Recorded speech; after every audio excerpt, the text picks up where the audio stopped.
आज हम एक ऐसे विषय की तह तक जा रहे हैं जो हम सबको सोचने पर मजबूर कर देगा। हाल ही में आई इंडिया जस्टिस रिपोर्ट ने भारत की किशोर न्याय प्रणाली यानी कि जुवेनाइल जस्टिस सिस्टम पर एक तरह से आईना दिखाया है। रिपोर्ट का नाम थोड़ा लंबा है, किशोर न्याय और कानून के उल्लंघन के आरोपित बालक, अग्रिम स्तर पर क्षमता का अध्ययन। लेकिन इसका सार ये है कि जो सिस्टम बच्चों को सुधारने के लिए बनाया गया था, क्या वो खुद बीमार पड़ गया है? बिल्कुल। और ये रिपोर्ट किशोर न्याय अधिनियम 2015 के लागू होने के लगभग 10 साल बाद आई है। तो इसे आप, जैसा आपने कहा, सिस्टम का एक हेल्थ चेकअप समझ सकते हैं। हाँ। और ये जानना बहुत जरूरी है कि इस कानून का मकसद सिर्फ सजा देना नहीं है। इसके दो अहम पहलू हैं।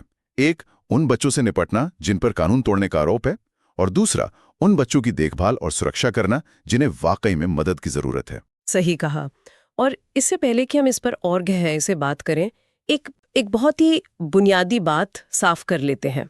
जब हम किशोर या बालक कहते हैं तो कानून की नजर में इसका मतलब क्या है? मतलब उम्र क्या है? 16 साल, 18 साल? कानून इस मामले में बहुत स्पष्ट है। कोई भी व्यक्ति जिसने 18 साल की उम्र पूरी नहीं की है, वो बालक या बालिका है। अच्छा, 18 साल। जी। और अगर ऐसे किसी बच्चे पर कोई अपराध करने का आरोप लगता है या वो दोषी पाया जाता है, तो उसे कानून के उल्लंघन का आरोपित बालक कहा जाता है। ठीक है, तो 18 साल से कम उम्र का हर इंसान कानून की नजर में बच्चा है। अब ये समझते हैं कि कागज पर ये सिस्टम बनाया कैसे गया था। इसका ढांचा क्या है? मतलब अगर सब कुछ ठीक से चले तो इसे कैसे काम करना चाहिए? देखिए, इस पूरे ढांचे की जो सबसे अहम कड़ी है वो है किशोर न्याय बोर्ड, जिसे हम शॉर्ट में जेजेबी भी कहते हैं। जेजेबी, हाँ। कानून ये कहता है कि देश के हर जिले में एक जेजेबी होना ही चाहिए, अनिवार्य है। यही वो जगह है जहां कानून के संपर्क में आए बच्चों के मामले सुने जाते हैं। ये एक तरह से कह लीजिए बच्चों के लिए एक विशेष अदालत है। ठीक है। और इन सब पर नजर कौन रखता है? मतलब ये कौन पक्का करता है कि कानून का पालन सही से हो रहा है? इसकी निगरानी के लिए 2 स्तरों पर संस्थाएं हैं। राष्ट्रीय स्तर पर है राष्ट्रीय बाल अधिकार संरक्षण आयोग, यानी एनसीपीसीआर। एनसीपीसीआर, हाँ, इनका नाम तो काफी सुनते हैं हम। जी। और फिर हर राज्य में अपना राज्य बाल अधिकार संरक्षण आयोग होता है, जिसे एससीपीसीआर कहते हैं। यहाँ एक बहुत दिलचस्प और शायद थोड़ा परेशान करने वाला सवाल भी उठता है। मान लीजिए कोई बहुत गंभीर अपराध, जिसे रिपोर्ट में जघन्य अपराध कहा गया है, वो किसी 16 या 17 साल के लड़के ने किया हो, तब क्या होता है? ये 2015 के कानून का सबसे विवादित और महत्वपूर्ण हिस्सा है। अगर अपराध जघन्य है और उसे करने वाले बच्चे की उम्र 16 साल से ज्यादा है, तो जेजेबी सबसे पहले एक प्रारंभिक मूल्यांकन करता है। प्रारंभिक मूल्यांकन, उसमें क्या देखा जाता है? उसमें यह देखा जाता है कि क्या उस बच्चे के पास अपराध के परिणामों को समझने की मानसिक और शारीरिक क्षमता थी। और इसी मूल्यांकन के आधार पर मामला बाल न्यायालय को भेजा जा सकता है। और फिर बाल न्यायालय ये तय कर सकता है कि उस बच्चे पर एक वयस्क यानी कि अडल्ट की तरह मुकदमा चलाया जाए या नहीं। ये तो बहुत बड़ा फैसला है। और सिक्के का दूसरा पहलू, वो बच्चे जिन्हें सजा की नहीं बल्कि देखभाल और संरक्षण की जरूरत है, जैसे कोई बच्चा जो सड़क पर है या जिसे परिवार ने छोड़ दिया है, उनके लिए हर जिले में बाल कल्याण समिति यानी CWC होती हैं।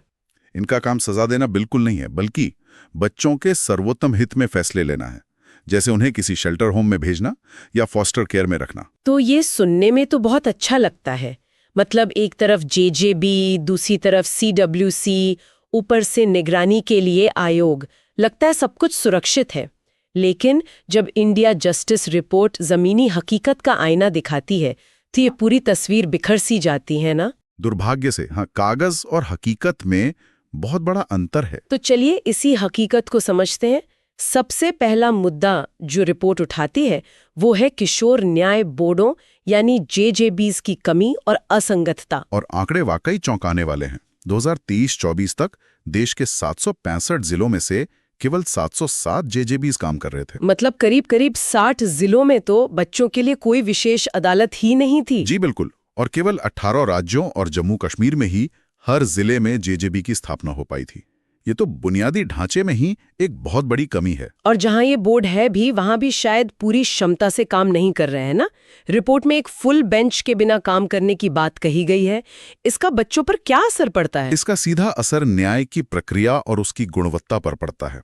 470 जेजेबीज के विश्लेषण में पाया गया कि उनमें से 24% यानी 111 बोर्ड फुल बेंच के बिना काम कर रहे थे। एक मिनट, फुल बेंच का मतलब क्या है? एक जज और 2 सामाजिक कार्यकर्ता, जिनमें से एक महिला होनी चाहिए। ये इसलिए जरूरी है ताकि फैसला सिर्फ कानूनी नजरिए से ना हो, बल्कि बच्चे के मनोवैज्ञानिक और सामाजिक हालात को भी समझा जाए। समझ गए। तो 24% बोर्ड्स में वो सामाजिक कार्यकर्ता थे ही नहीं, तो वहां बच्चों के भविष्य का फैसला सिर्फ एक कानूनी नजरिए से हो रहा था। एकदम सही। और इसका नतीजा ये होता है कि निर्णय लेने में संवेदनशीलता की कमी आती है, मामलों में देरी होती है और बच्चों को ज्यादा समय तक संस्थागत आवास में, मतलब ऑब्जर्वेशन होम्स में रहना पड़ता है। और इसी से जुड़ा है लंबित मामलों का बढ़ता बोझ। ये आंकड़ा तो शायद सबसे ज्यादा डराने वाला है। जी। 31 अक्टूबर 2023 तक का डेटा देखें तो 362 जेजेबीज के सामने 55% से ज्यादा मामले लंबित थे। आधे से ज्यादा? हाँ, हर 2 में से 1 से ज्यादा मामला अपनी समय सीमा से पीछे चल रहा था। बाप रे। और राज्यों के बीच का अंतर तो और भी ज्यादा है। जैसे ओडिशा में 83% मामले लंबित हैं। 83%? जी, जबकि कर्नाटक में 35%। ये सिर्फ एक आंकड़ा नहीं है, ये उन बच्चों के भविष्य के साथ खिलवाड़ है जो एक अनिश्चितता में जी रहे हैं। बिल्कुल। न्याय में देरी का मतलब है पुनर्वास में देरी। रिपोर्ट में निगरानी की कमी और बच्चों को लंबे समय तक संस्थानों में रखे जाने का भी जिक्र है। इसका क्या मतलब है? क्या कोई देखने नहीं जाता कि इन होम्स में हो क्या रहा है? यहीं पर एक और बड़ी कमी सामने आती है। कानून कहता है कि इन बाल देखभाल संस्थानों यानी CCIs का हर महीने निगरानी होना चाहिए। हर महीने? जी। लेकिन 14 राज्यों और जम्मू कश्मीर का डेटा बताता है कि जहां लगभग 2000 निरीक्षण होने चाहिए थे, 1992 टू बी प्रिसाइज, वहां जेजेबीज ने किए सिर्फ 810। आधे से भी कम। ये तो आंखें बंद कर लेने जैसा है। हम बच्चों को एक सुधार गृह में भेजते हैं और फिर मुड़कर देखते भी नहीं। बिल्कुल। और इसी का नतीजा है कि हिरासत में रखे गए कुल बच्चों में से लगभग 83% पर्यवेक्षण गृहों में थे। ये वो जगह है जहां बच्चों को जांच के दौरान रखा जाता है। ये आंकड़ा सीधे जांच में हो रही अत्यधिक देरी की ओर इशारा करता है। बच्चे सजा से पहले सजा काट रहे हैं। और इन सब के ऊपर डेटा और फंड के उपयोग की भी समस्याएं हैं। मतलब हमें ठीक से पता ही नहीं कि सिस्टम में कितने बच्चे हैं। हाँ, ये एक बहुत बड़ी प्रशासनिक विफलता है। वयस्क न्याय प्रणाली के लिए हमारे पास राष्ट्रीय न्यायिक डेटा ग्रिड जैसा एक सार्वजनिक डेटाबेस है, लेकिन किशोर मामलों के लिए ऐसा कोई केंद्रीय पारदर्शी सिस्टम नहीं है। सब कुछ टुकड़ों में है। और पैसे का क्या? फंडिंग की बात करें तो कई राज्य बच्चों के लिए आवंटित फंड का पूरा उपयोग ही नहीं कर पाते हैं, जिसके कारण है क्षमता की कमी और फंड जारी होने में देरी। तो कुल मिलाकर एक ऐसा सिस्टम जो कागज पर बच्चों को बचाने के लिए बना था, वो जमीन पर खुद हाँफ रहा है। ऐसा लगता नहीं कि ये समस्याएं नहीं हैं। क्या अदालतों ने पहले कभी इन पर ध्यान नहीं दिया? बिल्कुल ध्यान दिया है, और एक बार नहीं कई बार। 2 मामले तो मील के पत्थर माने जाते हैं। पहला 1986 का शीला बरसे बनाम भारत संघ का मामला। 1986? ये तो लगभग 40 साल पुरानी बात है। जी। इसमें सुप्रीम कोर्ट ने बहुत कड़े शब्दों में कहा था कि जजों को खुद सुधार गृहों का नियमित दौरा करना होगा, ताकि ये सुनिश्चित हो कि वहां बच्चों के अधिकारों का हनन न हो। और तब से हालात ज्यादा बदले नहीं। और इसीलिए 2005 में संपूर्ण बहुराव बनाम भारत संघ मामले में सुप्रीम कोर्ट को फिर से हस्तक्षेप करना पड़ा। इस बार कोर्ट ने सभी राज्यों को साफ साफ निर्देश दिया कि वे हर जिले में जेजेबीज और CWCs की स्थापना करें, ताकि मामले लंबित न रहें। लेकिन जैसा कि रिपोर्ट दिखाती है, आज भी उन निर्देशों का पूरी तरह से पालन नहीं हो रहा है। तो फिर आगे का रास्ता क्या है? रिपोर्ट सिर्फ समस्याएं गिनाकर तो नहीं छोड़ देती होगी। इन गहरी और पुरानी समस्याओं को ठीक करने के लिए क्या सुझाव दिए गए हैं?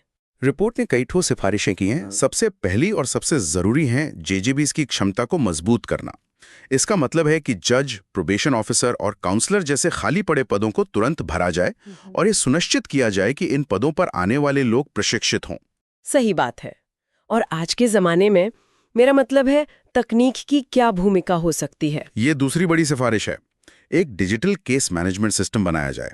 सोचिए, एक ऐसा ऑनलाइन सिस्टम जो पुलिस, अदालत और बाल देखभाल संस्थान सबको एक दूसरे से जोड़े। एक तरह का सेंट्रलाइज्ड ट्रैकिंग सिस्टम। बिल्कुल, ताकि कोई बच्चा सिस्टम में खो ना जाए। हमें पता हो कि वो कब सिस्टम में आया, उसका मामला कहां तक पहुंचा और वो अभी किस हाल में है। ये तो बहुत जरूरी लगता है। लेकिन सिस्टम तो आखिर में लोग ही चलाते हैं।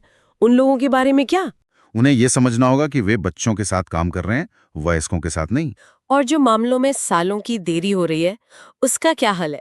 उसके लिए रिपोर्ट फास्ट ट्रैक किशोर न्यायालयों की स्थापना का सुझाव देती है, ताकि मुकदमों में देरी की वजह से बच्चों को अपनी जिंदगी के कीमती साल सलाखों के पीछे ना बिताने पड़े। ये तो प्रक्रिया को तेज करने की बात हुई, लेकिन संस्थानों के अंदर जो हो रहा है उस पर कैसे नजर रखी जाए? इसके लिए 5वीं सिफारिश है एक सख्त निगरानी और जवाबदेही तंत्र बनाने की।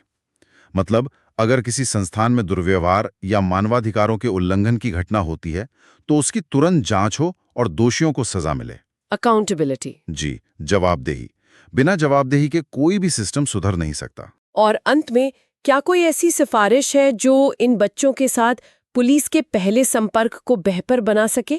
क्योंकि अक्सर कहानी वहीं से बिगड़ना शुरू होती है। हाँ, छठी और आखिरी सिफारिश यही है।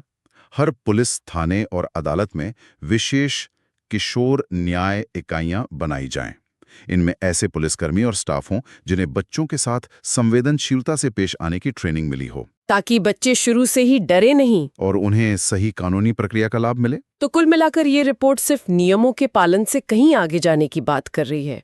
ये एक पूरी सोच बदलने की मांग कर रही है। बच्चों को अपराधी की तरह देखने के बजाय उन्हें ऐसे बच्चों की तरह देखने की जरूरत है जिन्हें मदद की जरूरत है। एक बाल केंद्रित और अधिकार आधारित नजरिया अपनाने की। एकदम सही कहा आपने। निष्कर्ष यही है कि हमें प्रतिशोध के बजाय पुनर्वास को प्राथमिकता देनी होगी। किशोर न्याय बोर्डों की कमियों को दूर करना, पारदर्शिता के लिए तकनीक का उपयोग करना और नियमित प्रशिक्षण और निगरानी को संस्थागत बनाना, ये कुछ ऐसे ठोस कदम हैं जो कानून के संपर्क में आने वाले बच्चों के भविष्य में सार्थक सुधार ला सकते हैं। ये पूरी चर्चा हमें एक बहुत ही गहरे और अंतिम विचार के साथ छोड़ जाती है। हाँ, ये प्रणाली ये तय करने के लिए डिजाइन की गई है कि क्या 16 साल के बच्चे पर उसकी मानसिक और शारीरिक क्षमता के आधार पर वयस्क के रूप में मुकदमा चलाया जा सकता है। लेकिन ये एक गहरा सवाल उठाता है। कानून क्षमता पर ध्यान केंद्रित करता है, पर क्या कोई भी सिस्टम सच में परिपक्वता और सुधरने की क्षमता को माप सकता है? और जिस वयस्क कानूनी प्रणाली में हम उन्हें भेजने को तैयार हैं, क्या उस प्रणाली में उन्हें वैसे संभालने की कोई क्षमता है जैसे वे वास्तव में हैं? समाज की नज़र में बच्चे, भले ही अदालत की नज़र में अपराधी